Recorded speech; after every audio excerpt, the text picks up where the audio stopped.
A mediados del siglo XIX, las telecomunicaciones ya se expandían por todo el planeta. Los tendidos de telégrafo y teléfono cruzaban océanos. La radio y la televisión habían llevado el entretenimiento y la información a cada casa. Por cable o por aire, las telecomunicaciones unían distancias cada vez mayores.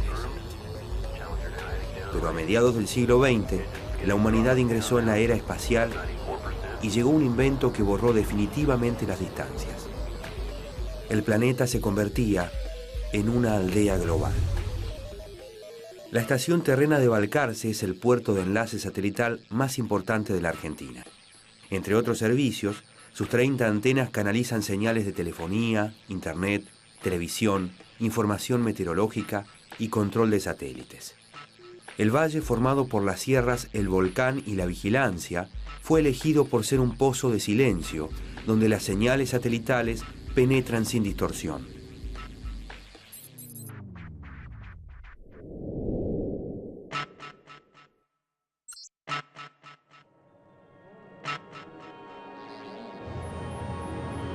Los satélites y muchas de sus aplicaciones forman parte de nuestra vida cotidiana. Pero hasta no hace mucho tiempo, solo sobrevolaban el terreno de la ciencia ficción. Como en el cuento The Brick Moon o La Luna de Ladrillos, de Edgar Everett Hale, o la novela Los 500 millones de Labegún, en la que Julio Verne imaginó una pieza de artillería que entraba en órbita. El 4 de octubre de 1957, en plena Guerra Fría, la ficción se volvería realidad.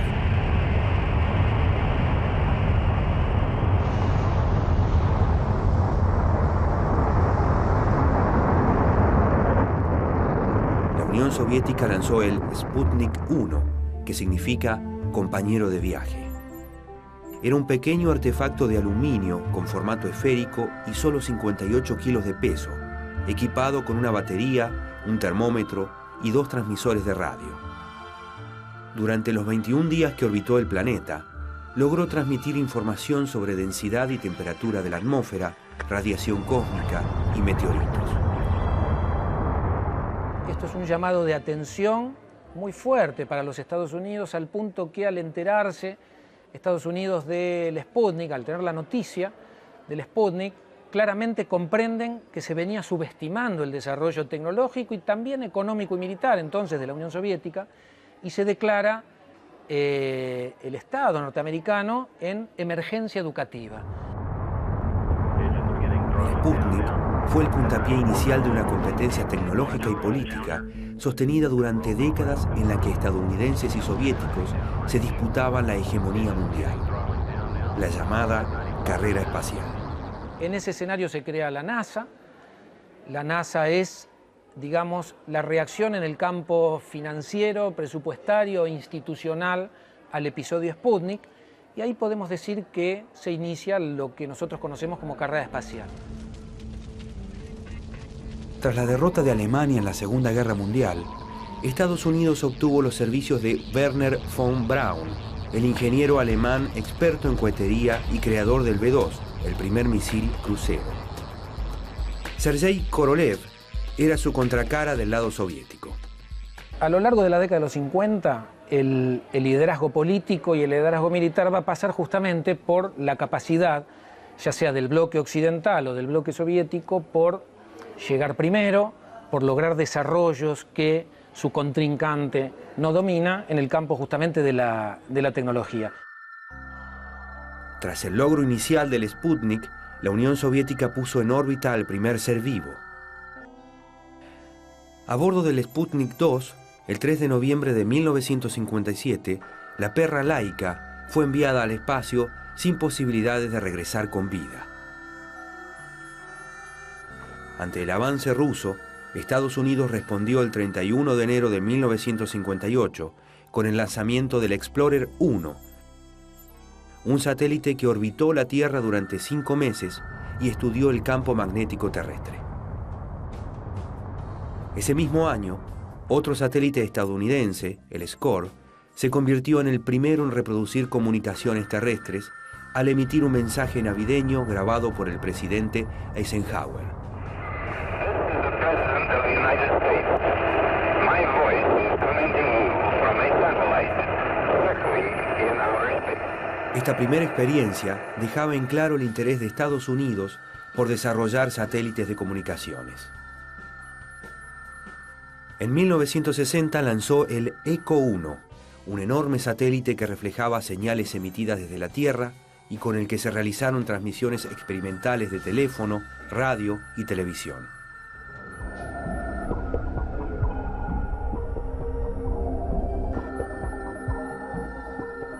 En 1961, la Unión Soviética volvió a ponerse al frente de la carrera espacial cuando Yuri Gagarin se convirtió en el primer hombre en viajar al espacio exterior.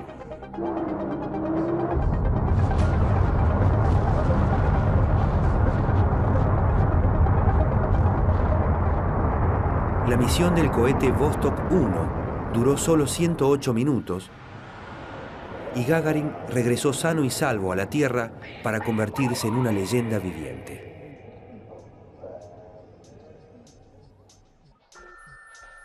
Un año más tarde, en 1962, Estados Unidos inauguró la serie Telstar, con 2 artefactos que posibilitaron el primer enlace de televisión vía satélite. Las comunicaciones satelitales interconectaron al planeta entero en tiempo real. Una cantidad virtualmente infinita de sucesos que ocurrían simultáneamente en distintos lugares del planeta se sumaban a nuestra vida cotidiana. La Tierra empezaba a convertirse en lo que el filósofo canadiense Marshall McLuhan había definido como una aldea global.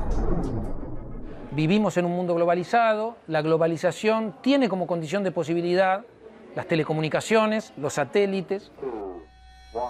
Paradójicamente, el símbolo de este mundo convertido en una gran aldea fue un suceso que ocurrió fuera del planeta y marcó a fuego la historia de la humanidad.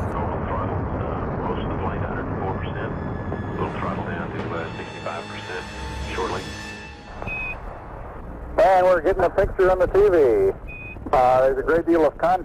El 20 de julio de 1969, el hombre llegó a la Luna. La transmisión en directo vía satélite pudo ser vista por más de 500 millones de personas en todo el mundo. Ese gran paso para la humanidad, anunciado por Neil Armstrong, marcó la entrada de la Argentina en la era satelital. Con este hito, terminaba un progreso de actualización tecnológica iniciado durante la presidencia de Arturo Frondizi, que asumió el poder en 1958.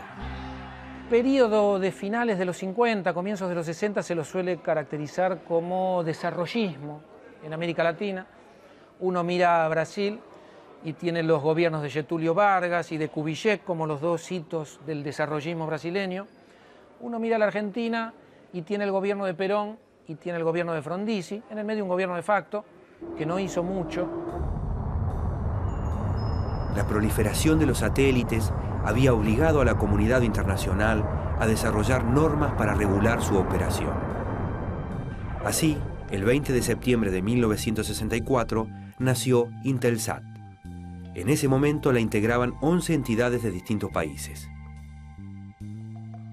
Ese hecho impulsó a la empresa Hughes Aircraft Company a construir el primer satélite del mundo destinado a las telecomunicaciones comerciales, el Intelsat 1, que fue lanzado desde Cabo Kennedy.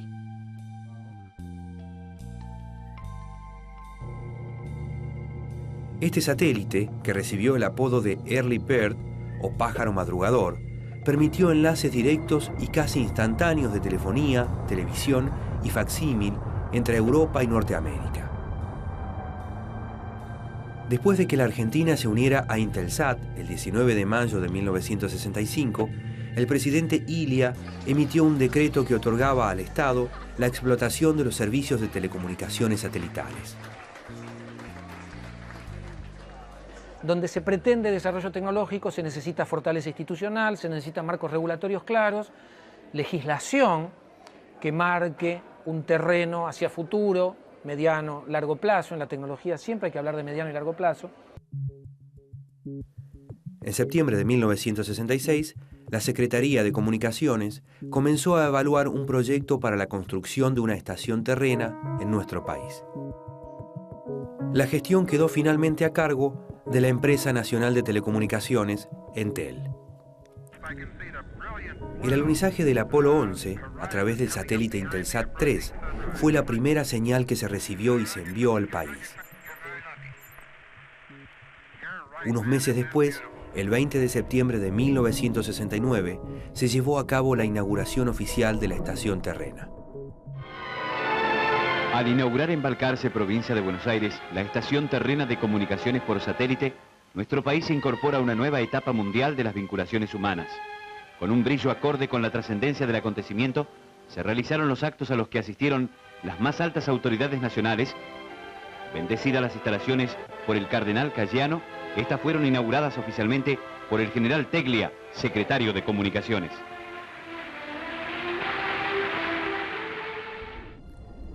El lanzamiento y la operación de un satélite es posible gracias al funcionamiento sincronizado de una asombrosa cantidad de dispositivos. Para escapar de la atmósfera terrestre, un satélite es lanzado a bordo de un cohete espacial. Una vez que alcanza la altura de su órbita, se desprende del cohete y usa su propio sistema de estabilización para ajustar su posición de funcionamiento. Un satélite tiene dos módulos básicos: el de servicio, que lo mantiene en órbita y orienta sus antenas, y el de telecomunicaciones, que contiene los elementos necesarios para la recepción y transmisión de señales. El módulo de servicio obtiene su energía de un depósito de combustible sólido, mientras que todos los sistemas electrónicos se alimentan con paneles solares que son orientados por motores eléctricos. Los paneles convierten la energía del sol en electricidad y cargan un sistema de baterías de níquel-cadmio o litio que son utilizadas cuando el satélite atraviesa zonas de eclipse. El módulo de comunicaciones cuenta con las antenas de recepción y transmisión y con los sistemas de procesamiento y amplificación de las señales entrantes y salientes. Todo satélite cuenta con una serie de equipos redundantes, sistemas alternativos que duplican y a veces triplican la capacidad instalada. Pueden ser activados y desactivados desde la Tierra para que en caso de avería la unidad continúe en funcionamiento. Con la inauguración de la estación terrena Balcarce y la consecuente inserción del país a la era satelital, los sucesos que conmovían al mundo comenzaron a aparecer en las pantallas argentinas y también el mundo pudo seguir nuestro acontecer en tiempo real. Pero aún faltaba un paso importante para terminar de insertar a la Argentina en el mapa sin distancias de la aldea global: lanzar un satélite argentino. Y ese logro no tardaría en concretarse.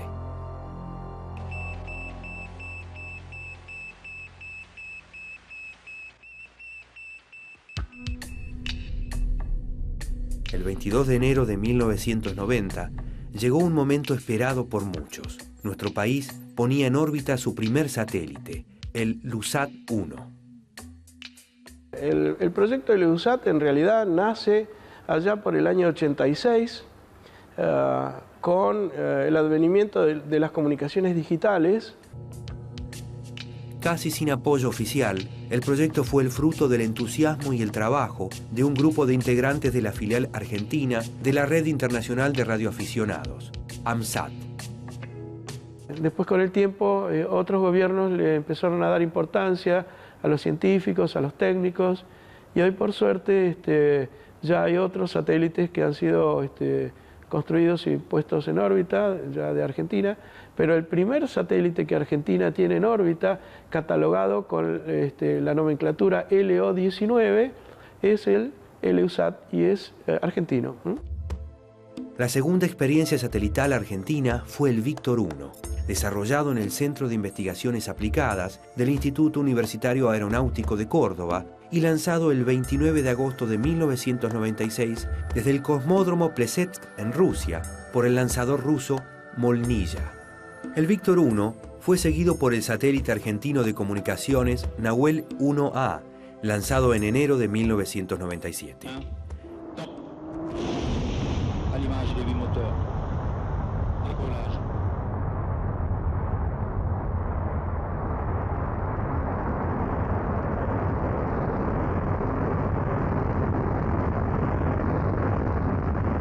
Si bien no era un satélite de fabricación nacional, prestó servicios de transmisión de datos, imágenes y voz a varios países de Sudamérica. En 1988, el transbordador espacial Endeavour de Estados Unidos puso en órbita nuestro primer satélite de aplicaciones científicas, el SAC-A.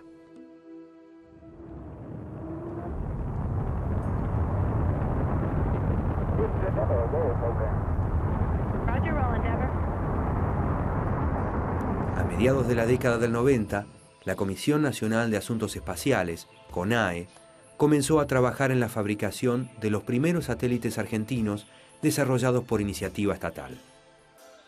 Era el inicio del Plan Espacial Nacional. Su primer proyecto sería ampliar la serie SAC. Todo lo que tiene que ver con la actividad espacial, Argentina mantiene una política de Estado bien clara desde la fundación de la CONAE y se está manteniendo en el tiempo, con un plan a largo plazo que se mantiene en el tiempo, que ha sido ayornado, que ha sido aprobado por diferentes presidentes. Y es una clara demostración de que el argentino, cuando se propone determinado tipo de meta, las alcanza. El satélite SAC-B no logró entrar en órbita por fallas en el lanzador, pero su continuador, el SAC-C, lanzado en noviembre de 2000 desde la base estadounidense Vandenberg, fue todo un éxito.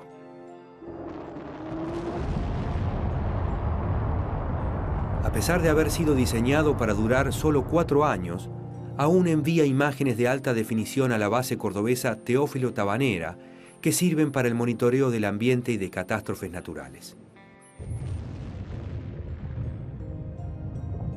El 5 de junio de 2011, en el sur de Chile, el volcán Puyehue entró en erupción. Una gigantesca nube de cenizas, empujada por los vientos, cubrió por completo varias ciudades argentinas y chilenas. Las imágenes captadas por los satélites de observación permitieron monitorear el avance de la nube y dar alerta temprana a las poblaciones que serían alcanzadas. Así, se realizaron evacuaciones programadas y aunque los daños fueron inevitables, el impacto y los perjuicios económicos se redujeron notablemente. Se hace una vigilancia constante con los satélites meteorológicos y con los radares meteorológicos. En combinación con los dos se puede hacer una previsión. Lo que hay que hacer acá es vigilancia y para eso nosotros estamos 24 horas de lunes a lunes los 365 días del año. El 10 de enero de 2007, la Universidad Nacional del Comahue fue protagonista de un hecho histórico. El satélite educacional Pewensat-1, diseñado y construido por profesores y alumnos de la Facultad de Ingeniería, fue lanzado con éxito desde la India.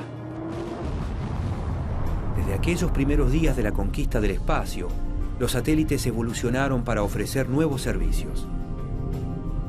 Uno de los avances más importantes fue la aparición de los satélites geoestacionarios. Un satélite geoestacionario es un satélite que se halla a aproximadamente 36.000 kilómetros de la Tierra, que gira con la misma velocidad angular con que gira la Tierra, o sea que para nosotros estaría siempre en un mismo lugar. Estos dispositivos simplificaron las telecomunicaciones. Al permanecer estáticos con respecto al planeta, no hace falta que las antenas terrestres se muevan para seguirlos.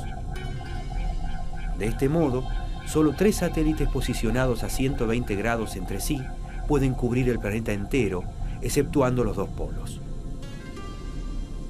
Además de su utilidad para las comunicaciones, los satélites geoestacionarios tienen un gran valor en aplicaciones de meteorología y de espionaje militar. La soberanía satelital trabaja o fortalece una cantidad de aspectos más que significativos para todos los argentinos. Fundamentalmente, y no solamente las comunicaciones. Las posiciones orbitales son administradas por la Unión Internacional de Telecomunicaciones bajo el control de las Naciones Unidas. En 1992, el presidente Carlos Menem llamó a concurso internacional para licitar una órbita geoestacionaria para la Argentina. En febrero de 1993, la Unión Transitoria de Empresas Nacionales Extranjeras, Nahuelsat Sociedad Anónima, fue la ganadora. El país obtuvo la posición de 72 grados longitud oeste. En 1998 se le otorgó una segunda posición orbital, 81 grados longitud oeste. La segunda órbita le fue adjudicada sin costo a Nahuelsat Sociedad Anónima a cambio de colocar un nuevo satélite, el Nahuel 2. Nahuelsat era una compañía privada de orígenes alemanes que tenía asignadas por el Estado las posiciones 72 y 81 con un solo satélite funcionando en la posición 72 y al no ocupar la 81, Argentina estaba perdiendo esa posición. Se le saca esa posición desde la Secretaría de Comunicaciones en ese momento. Se crea, por iniciativa del presidente Néstor Kirchner, la empresa ARSAT para recuperar la operación satelital y a partir de ahí darle impulso a un plan satelital de comunicaciones. En diciembre de 2007 se lanzó el proyecto Satélite Argentino Geoestacionario de Comunicaciones, administrado por ARSAT. El plan satelital argentino, además de defender las posiciones orbitales a las que hacíamos referencia anteriormente, también se ocupa de, por un lado, alquilar un satélite y dar servicios satelitales sobre la posición 72, más la fabricación de lo que hasta ahora tenemos proyectado, que son 3 satélites geoestacionarios de telecomunicaciones. La ingeniería y desarrollo de los futuros satélites de fabricación nacional fue encargada a la empresa argentina de alta tecnología INVAP Sociedad del Estado. En la actualidad, INVAP es la única empresa latinoamericana con capacidad de generar proyectos satelitales completos, desde el concepto de la misión hasta la puesta en órbita del satélite y su operación, con la única excepción del lanzamiento. El hacerlo con satélites propios implica que el nivel tecnológico del país es muy alto. Y, digamos, hoy día que estamos sumergidos en la época de la sociedad del conocimiento, evidentemente un país que no desarrolla ciencia y tecnología avanzada no tiene porvenir, digamos. Bueno, me da la impresión que la Argentina es una sociedad nuestra, no solamente el gobierno. Yo creo que aquí hay un paso importantísimo y es que nuestra sociedad está comenzando, está internalizando la relevancia de eso.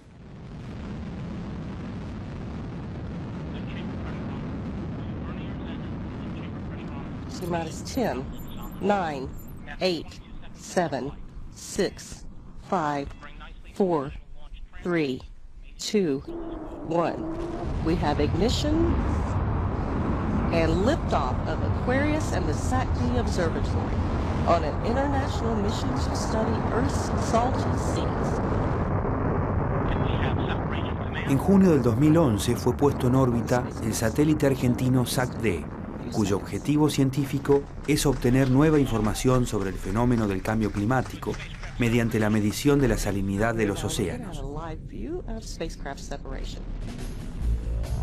En poco menos de medio siglo, los satélites se han transformado en uno de los principales mensajeros de las imágenes, sonidos y datos que recorren el planeta. Pero no todos los ojos del cielo miran a la Tierra. Los satélites de observación espacial o telescopios orbitales, como el Hubble, captan imágenes de la Vía Láctea y otras galaxias para su estudio.